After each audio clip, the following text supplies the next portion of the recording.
Bringing you the latest in tax credit news, this is Tax Credit Tuesday with your host, Michael Novogradac. Hello, I'm Michael Novogradac, and this is Tax Credit Tuesday.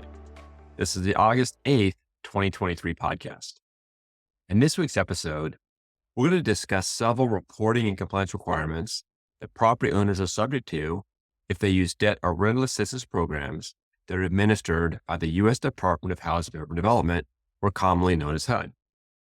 This episode is specifically targeted to developers, property owners, and managers, but it also contains vital information for investors, syndicators, asset managers, underwriters, and many others. This week's episode is a bit of a follow-up to a previous Tax Credit Tuesday episode that we recorded in April of this year. In that April episode, we discussed HUD loans financed through the Federal Housing Administration, or FHA, as well as tenant assistance provided through Housing Assistance Payment, or HAP agreements. In that episode, we discussed how FHA financing generally allows real estate developers to borrow more money at lower interest rates and longer amortization terms as compared to most conventional loans. Now, since January of this year, HUD has been approving about 40 to 50 loans a month.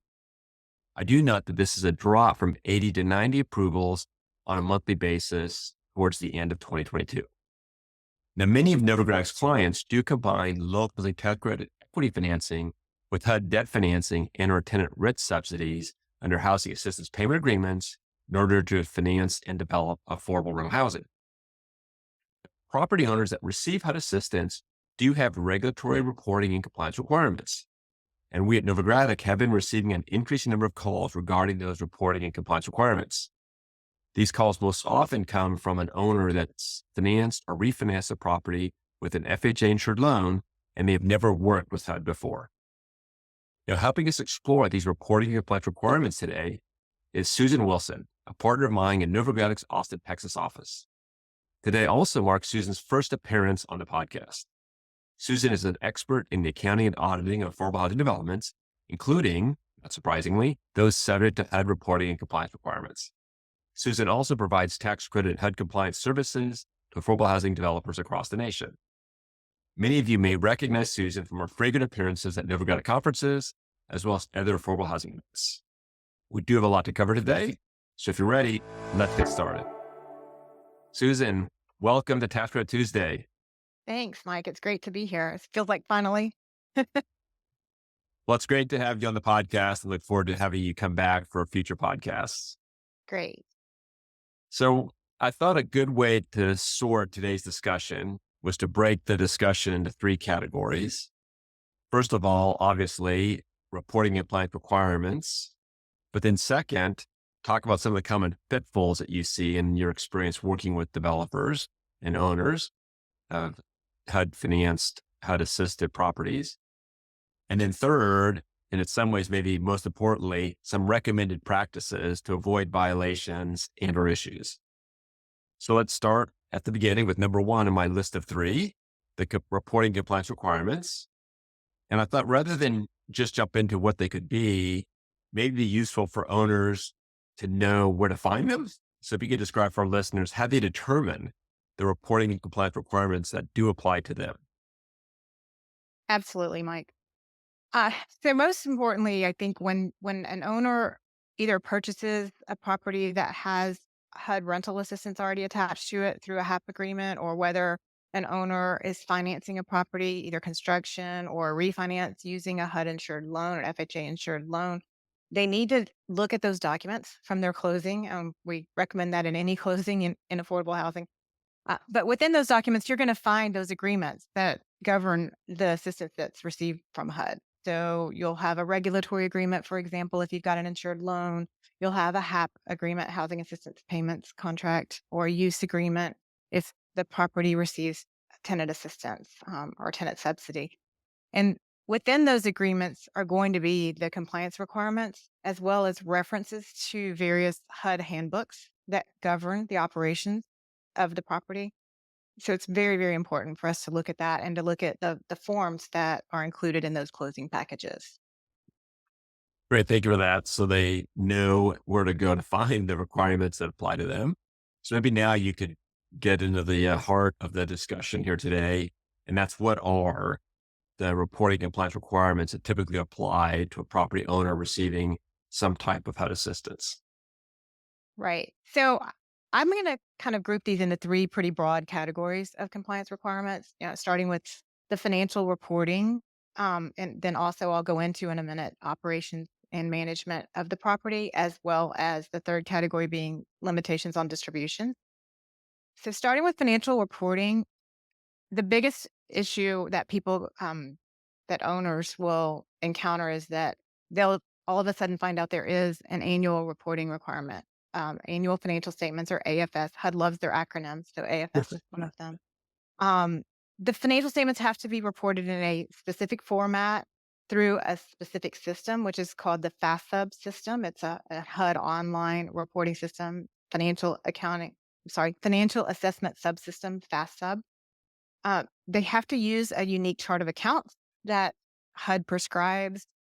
There are certain formats of financial statements that are included. It's not necessarily GAAP. We consider it in our accounting speak an OCBO or other comprehensive basis of accounting. So it's a HUD basis of accounting. And, as accountants, we can help our clients with kind of navigating that different type of reporting structure, because an owner will usually have reports that are required to be submitted to syndicators, or your tax reports, other audits. Maybe the lenders or others have requirements. Funders have requirements for reporting. So this is just another annual report that's due, and it's due in a specific format. So it's important for the owners to know there is that reporting. And whether or not an audit is required, the reporting is still required. It all depends on a threshold that's established by HUD on whether the amount of assistance meets that threshold. Which for-profit, without going too deep, for-profit, that's a $500,000 threshold. So if assistance is more than $500,000, there's an audit requirement. There also may be other reporting requirements depending on the property and depending on compliance history. There may be monthly requirements for reporting due to HUD. So that's important to know as well. On to my second sort of topic, or second bullet point here, operations and management compliance. So this is your day-to-day operations, and we like to keep in mind that HUD's interest in these properties is that they're maintained in decent and safe housing for the recipients or the beneficiaries here. So these are the residents, even on a market rate. HUD wants to make sure that property is maintained in good condition and that it's operated effectively and efficiently. So under that category come things like a replacement reserve funding to make sure that there's adequate money available to pay for any repairs or significant replacements of furniture, fixtures, equipment. Tenant security deposit compliance, making sure that we've adequately funded or always holding enough cash to cover the tenant security deposit that may be refunded when a tenant moves out. Management fees need to be approved by HUD and can only cover certain management services. All of this falls under a special contract, a special form and contract that HUD provides, and they can only go up to a certain percentage. Sometimes management fees can apply to just the gross potential rent. Sometimes they can apply to other fees that are collected from tenants. So the owners need to really read that agreement and understand what they can charge management fees on. Timely mortgage payments is sort of an obvious one, I think obvious. Cash management, making sure receipts and disbursements have appropriate and adequate internal controls so that money is not going where maybe it shouldn't be going, and that project funds are protected for use by the project. And then insurance requirements, particularly on these insured mortgages where the property is the security. HUD wants to ensure that there's appropriate hazard, liability, and even fidelity bond insurance that covers the property managers there. So those are your operating compliance requirements. And then finally, I think a really big one is limitations on distributions. So a lot of our multifamily owners are accustomed to operating their properties and then seeing if they cash flow, and hopefully they do. And then as they cash flow, they take their distributions according to the waterfall in their partnership agreements or their operating agreements. Once a property is under sort of the HUD umbrella and under these agreements, like a HAP contract or a regulatory agreement, there may be limitations on the distributions. And again, HUD is just trying to protect that property. So they want to ensure that there's enough cash to keep it running in the short term before money is paid out to owners or to related parties. I think it's important to know that when we say distributions in HUD's world, they're not just talking about capital distributions. They also look at any payments to related parties, whether that's an advance out, whether it's a repayment of a loan or a repayment of an advance. Anything that's a payment to a related party will be scrutinized by HUD, and they'll be looking at whether or not there was sufficient, what they call surplus cash by their definition, before that distribution was made. So that wraps up sort of the three main areas of compliance. So thank you for those three main areas. If I'm a property owner, but I do not have my own property management company, I have a third party property management company. Do you have any particular advice for me in terms of how to help better ensure that I'm meeting my financial reporting requirements, my operations/management requirements, as well as my limitations on distributions? I think that just, for the owner and your owning organization to know what those requirements are and to just sort of stay in tune with whether or not we're in compliance is pretty critical. But if you've hired the right property manager, we look for property managers that either have really good, strong HUD experience or experience with HUD properties, or and/or who have sufficient training. There are a lot of training programs out there and a lot of providers that will provide training for managing these HUD assisted properties. So if the training's sufficient, then I think a lot of times an owner can coordinate with that property manager and they can together ensure that this property is remaining in compliance. Thank you for that. I guess I probably jumped ahead a bit to recommended practices to avoid Yeah, that's the fine. violations that are issued, which is if you're not doing your own property management, use a experienced property management firm with HUD compliance requirements, because that'll be an added check to ensure that you're complying appropriately. So financial reporting compliance, it's so obviously important.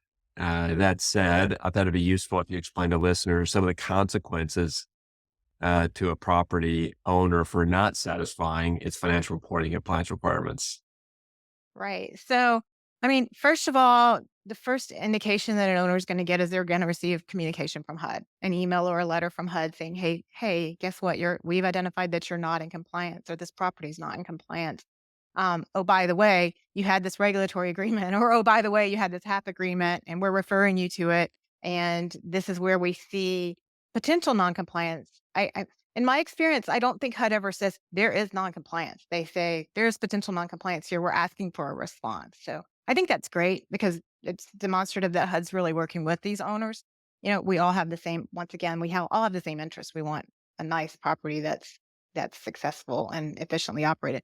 Um, so part of those consequences, I think, would be the time investment in responding to HUD. So that can involve a lot of back and forth because oftentimes our owners don't speak the same language as HUD.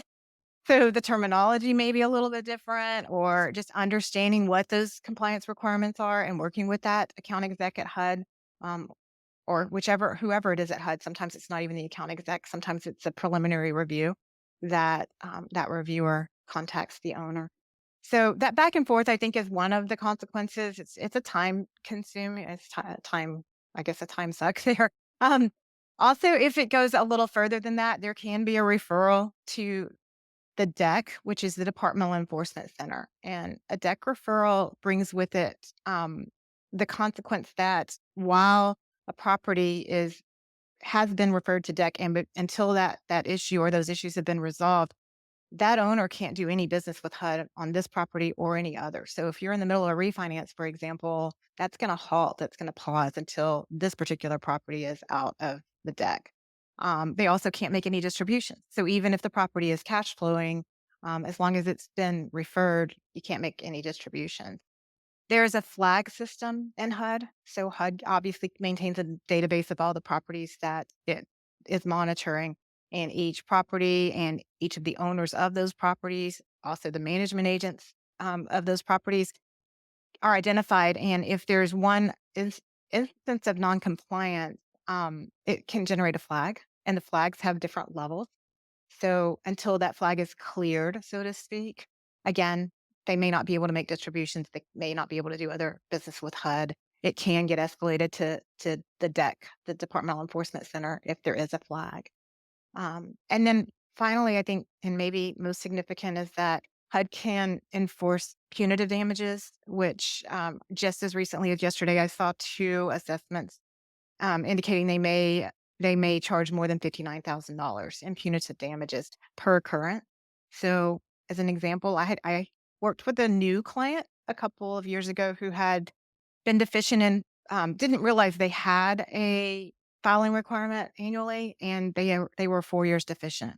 And so in this case, HUD could presumably charge 59,000 times 4, close to $240,000, and that can't come from project funds. So that's kind of tough. That's a hard pill to swallow. So, And you did mention how, to the extent they have a deck referral for a period of time, they'll be prohibited from doing business with HUD. I also know that, oftentimes these partnerships have other partners, mhm. and that limitation of doing business can apply to their other partners. Is that accurate? Yes, it can. In years past, it could apply even to limited partners, or let's look at a LIHTC deal where you've got a 99% limited partner. It could apply to them. There have been some changes in sort of recent years where the system doesn't necessarily flag that LP because they acknowledge that with these partnership structures, that LP, obviously there's a reason they're a limited Right. partner. They don't have that type of level of control. Exactly. Yeah. HUD has recognized that. So we've discussed the reporting compliance requirements, and we've discussed some of the consequences of missing those requirements. So I think we can go on to the second item in my group of 3. And, there's probably a few common pitfalls that you see. For our listeners, if you can list some of those common pitfalls, our listeners are more likely to be able to avoid them. So if you could share some of the common pitfalls that you see. Of course. Yeah, because I work a lot with a lot of different HUD owners every year. I just wanted to kind of highlight what the few most common pitfalls that I see. One of them is the financial reporting or the failure to submit. It seems to be one of the most common, and that's when I get my phone call from a new client. I didn't know I had this requirement, but oh my goodness, now what do I do and how do I do this? And it may take some time to remedy that, but it can be remedied.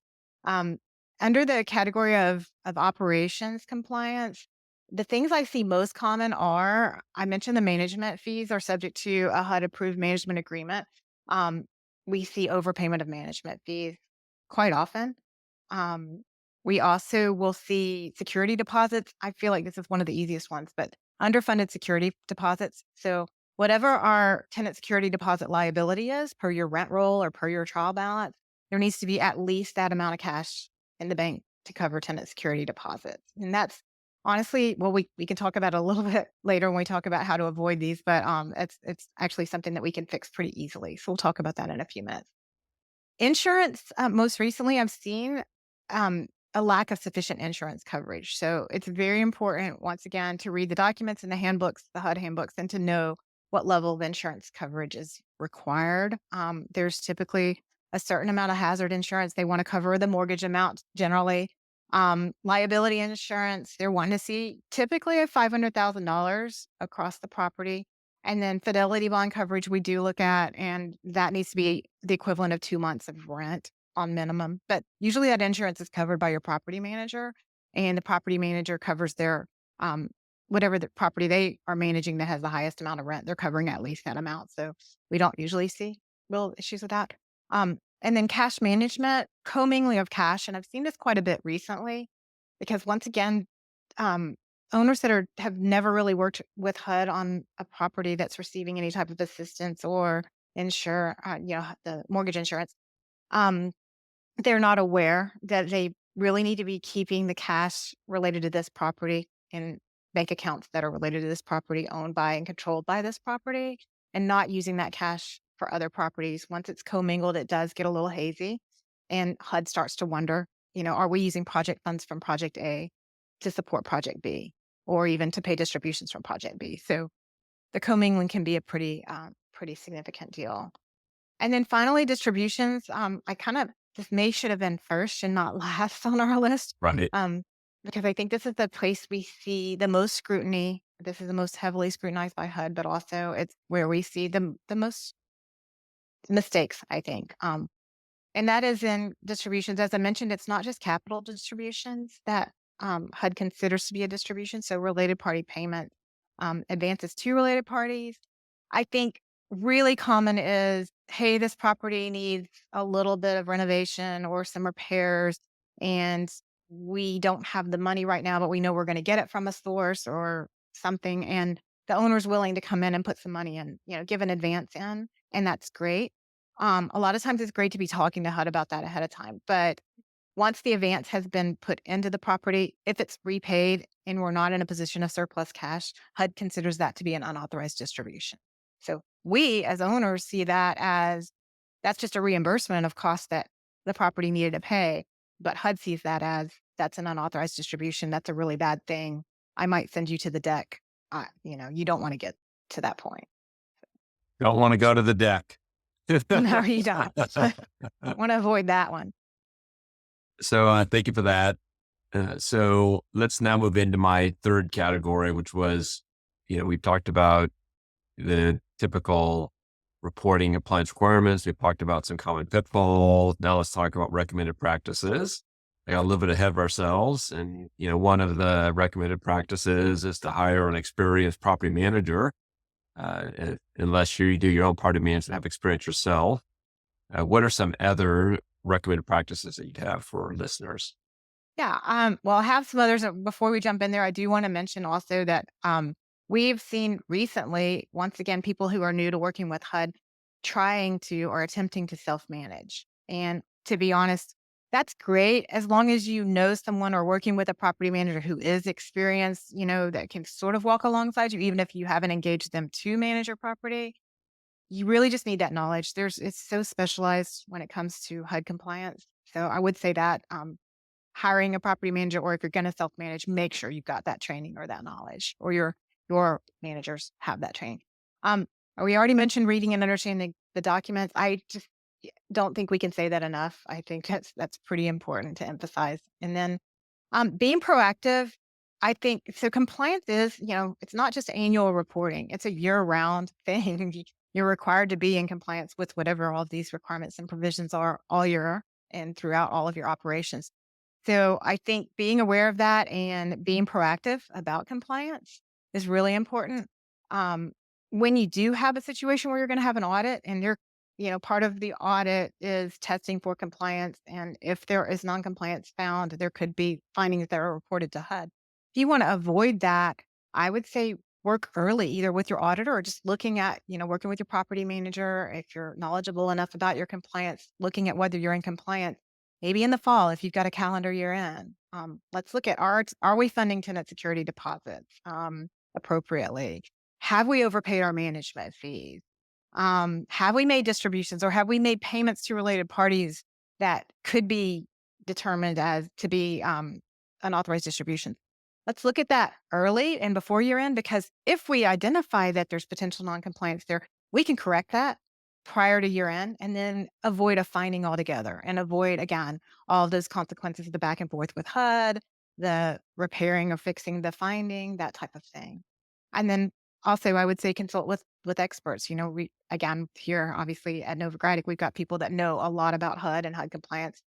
We see all the time non-compliance and we see good compliance. So we can sort of hold your hand and help you navigate that. So thank you for that. And I would note with we talked about, read and understand governing documents and relevant HUD handbooks. I always like to say read and reread. Mm-hmm. Because it's always good, like once a year, once you've read it and created all your lists and all the rest, to reread it. Because oftentimes there could be provisions that when you initially read it weren't applicable, but there's been a change of circumstances or something. You've maybe forgotten what was in there. So rereading it is very helpful. Right. So I appreciate you joining me on the podcast today, Susan. For listeners who want to contact you, I will include your email in today's show notes. But before I let you go, I wanted you to share some other resources that we have at Novogradac beyond hiring us to provide these types of services, if you could share some of the other resources available to listeners. Right. So, um, I actually just authored an article that will be released is going to be in the August issue. So by the time this podcast airs, that article will be available of the Journal of Tax Credits, which is our Novogradac journal monthly magazine. Um, Also, obviously you could call me about your HUD audit, your REACT submission or your fast sub submission that I mentioned earlier, and really any questions. I field questions all the time about compliance, and if it's something that is an area that I don't really know, I always know where to go to get you that answer. So feel free to just give me a call, shoot me an email. That's fine. There, I believe, will be a panel at our September LIHTC Bond Conference in New Orleans, which is at the end of September. So you could attend that conference and attend that HUD panel and listen to what's sort of new going on. And then we do have a HUD resource center on our website at novoco.com. There's a whole separate section for resources, and there you'll get kind of everything that you've sort of heard here, overviews of this and links, but also any news and breaking news that come out are going to be published there. So thank you for that. And you did mention that clients should call you about their HUD audit. You also mentioned a REACT submission. Maybe you could unpack what a REACT submission is. Right. So sure. And maybe I should have mentioned this earlier with the financial reporting, but when I mentioned the FAST sub, the financial accounting subsystem, that system, again, HUD uses all kinds of acronyms. So that system falls within the REACT umbrella. REACT is an acronym that stands for Real Estate Assessment Center. Lost that one for a second. So under the Real Estate Assessment Center, which does, on-site physical inspections, they also manage this financial reporting on an annual basis. That financial report can come in two different formats. One is owner certified if you don't meet the threshold for an audit. So owners themselves would be submitting the financial statements in HUD's format using HUD's chart of account and would just owner certify that. So they just would sign off as that they have submitted these financials. And then the CPA certification comes with any audit. So when an audit is required, those financial statements are input by the owner or input at the owner's direction by a consultant or a CPA firm. And then they are certified by a CPA, which is basically an agreed upon procedure where we go in and we look at the financials that were audited and compare them to the submission and say, yes, these two agree. And that system is all online. It's a little bit cumbersome. It's actually a service that we provide to input, whether it's owner certified or whether it's the CPA certified. We can input that, and a lot of clients engage us too because it is so cumbersome, and they only have to do it once a year. So, it's easier to engage us. So yeah, that's what a REACT submission is, and that's what's tracked by HUD, and that's how they determine whether you're in compliance with the annual financial, but also that system runs some automatic analytics, and will actually spit out an email if it identifies potential findings. It's almost like AI is here with HUD and has been with REACT. So yeah, it'll spit out an email to the owner. And that's also something we'll see. We encourage our owners to send us those emails so we can help respond to them, because a lot of times we have the answer and the owner doesn't have it readily available, especially if we did the audit. So yeah. Well, thank you for explaining a little bit more about REACT, the Real Estate Assessment Center, and the filings there. Also, you did mention the HUD Resource Center, and I would just note for listeners that I'd encourage you to visit the HUD Resource Center as you have questions. But also, I would note that if there are matters and information you're looking for that you don't find in the HUD Resource Center, please email cpas@novoco.com. We're constantly trying to build out that site, and there's a bit of crowdsourcing that goes on. So if you could send an email to cpa@novoco.com, if it's something appropriate for the HUD Resource Center, we'll see that it gets added. So thank you again, Susan, for joining me on your inaugural podcast. I look forward to having you come back as a guest. Thank you. Please do stick around for the off mic section where I get to ask you for some fun off topic recommendations and or words of wisdom. And to our listeners, please tune in to next week's episode, which much like today is a follow-up to a previous episode. In next week's episode, we're going to get into the details as to how developers that combine productivity bonds with the 4% low income living tax credit can better ensure that they do pass the 50% test. The 50% test, as many listeners know, is a test that must be passed in order for a project to be eligible for low income living tax credits on the entire project. We're also going to discuss the 95.5 test. That's a test that must be met in order for the bonds themselves that are used to finance a property to qualify as productivity bonds. And obviously that qualification is needed for the property to be eligible for long-term tax credits. Under the 95.5 test, at least 95% of bond proceeds must be used to pay for or reimburse qualified costs. We'll discuss what is meant by qualified costs in the episode. My guest will be Novogradac's Charlie Ruda, a partner in our Boston office with more than 30 years of experience in tax credit financing. He's a frequent speaker at our conferences and also leads webinars on this. You'll certainly want to tune in next week to hear his insights. And if you have any questions that you think we should cover in that episode, please email me at cpas@noco.com. So now we get to turn to our off mic section where I get to ask guests off topic questions to gain additional insight from our guests for our listeners. So Susan, I'm big on productivity hacks and productivity tools. So I was wondering if you could share a indispensable productivity tool. I won't say the best, because that starts to get a little bit more challenging, but if you could share one or two indispensable productivity tools and why you find it useful. Sure. So yeah, I am the type A that I am. I love lists. So I keep lists, and I've been accused sometimes of my checklists have checklists, or my to-do lists have to-do lists associated with them.